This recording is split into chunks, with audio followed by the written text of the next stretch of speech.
The Basic Education Department and teachers' unions are locked in a disagreement about whether to cancel the upcoming October school holidays. The department says it needs to recover about a week of lost teaching time from the early closure of schools in June. That's when the country was battling a surge in COVID-19 infections. But unions don't agree and believe teachers and pupils should be given their time off. We can take this up now with Professor Mary Metcalfe, Senior Education Researcher at the University of Johannesburg. Prof, always good to see you. Welcome to Newsfeed PM. Can the lost teaching time in June be recovered without forfeiting the October holidays? Thank you, Tembekile. I really think that we've got to take a step back in this debate and understand that the day-to-day pressures of COVID require us to make decisions. But we've got to look at the bigger picture. And the bigger picture is that these 4 or 5 days are not the issue.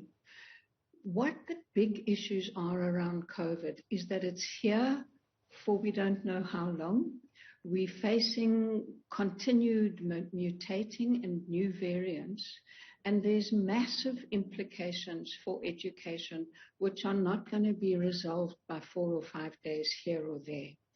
We need the DBE to sit with stakeholders and to agree on what we can achieve together in terms of looking at the key areas where we can give teachers some guidance and adjust to the realities of the challenges of COVID in education, which are enormous. And I think that those challenges and what can be done varies by school phase.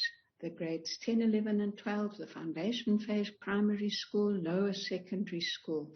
And we've got to start planning for 2 to 3 years, not having battles about a small number of days, which is not likely to make a difference. And what you're saying, Prof, is quite important because you mentioned the grades 10, 11, 12. There's been some research that suggests that, in fact, the higher grades have been doing much better in terms of attention and what they've been able to do academically during the pandemic. Where we're seeing an issue, for example, is with the reading abilities of children in the foundation phase and the intermediate. And you wonder if further loss of school time is not something the country will pay for when they reach that final segment, the final quarter of their schooling in grades 10, 11 and 12. Mm. So we need to look at this as a marathon. We need to be thinking that this year's grade 10s, which have lost so much time last year and this year, will be the matriculants in 2023. What can we do to support them?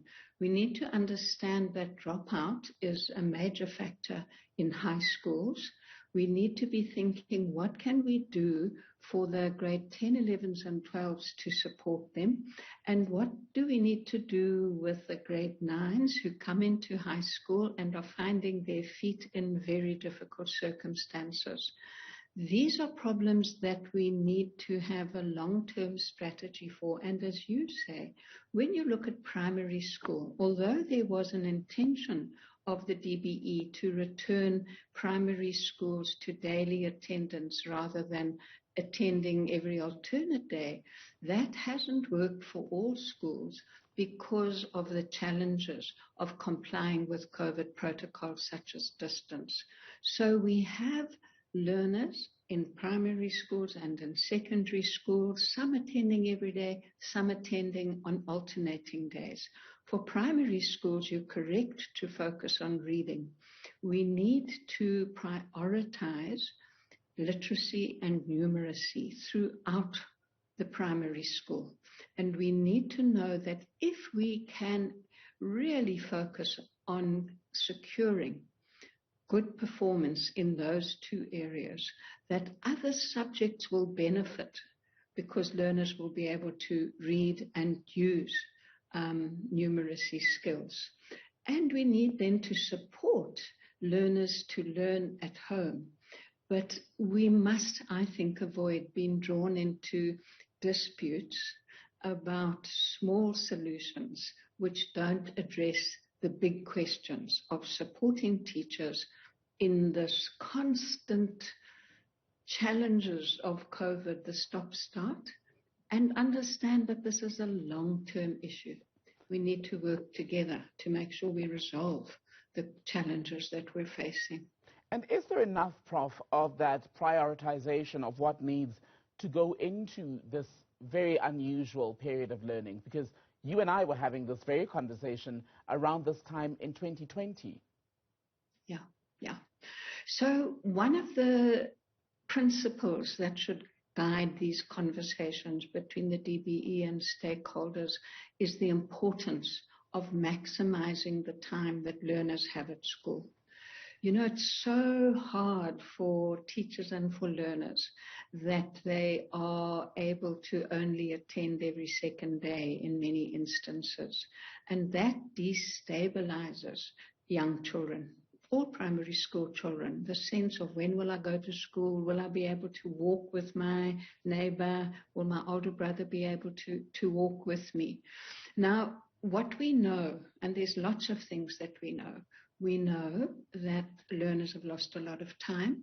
We know that the loss of learning is greater than even the loss of time because children forget when they're not at school every day. Teachers have got to recap. We know that more and more children are dropping out of school. We don't have the age analysis of that, but historically it tends to be in high school. We know that many learners are suffering from increased hunger. And I believe that schools are one of the safer places for learners to be under COVID because it's a controlled, managed environment in which if schools are practicing all of the safety protocols, it means that learners are routinely wearing masks, socially, physically distancing, that they are able to access a meal, that they're able to be in touch socially. So there's so many reasons we need children to be back at school as much as possible. But in the bigger scheme of things, let's look at what has to be learned as literacy and numeracy in the primary schools, and in secondary schools, getting learners ready for grade 12 is a fixed target that can't really be changed. But we need to see the catch-up in learning as a multi-year project. And we need to focus on what matters and build the confidence of school leaders and teachers to use their professional judgment to do their best in getting the basic skills in place. Final question, if I can get your reaction, in fact, Professor Metcalfe, to research that the Basic Education Department referenced in a statement issued, I think, about 2 days ago, where they said that their research has shown that between 50 and 75% of a normal year's learning was actually lost in 2020. There's the research that they're referring to is primarily the work that was done by the CRAM survey, and that has not been comprehensive across the country. But these dipstick indicators are telling us what I think is absolutely correct. We've lost a lot of time and we've lost even more learning. We need to build priorities in terms of what learning we're going to focus on, and we mustn't imagine that teachers are going to be able to follow the guidelines. I was going to say strict guidelines. The guidelines can be experienced as strict, but I believe that teachers need to respond to them as a framework in which they prioritize learning and build strong foundations. Professor Mary Metcalfe, always a pleasure to speak to you. Thank you very much for your time today, ma'am.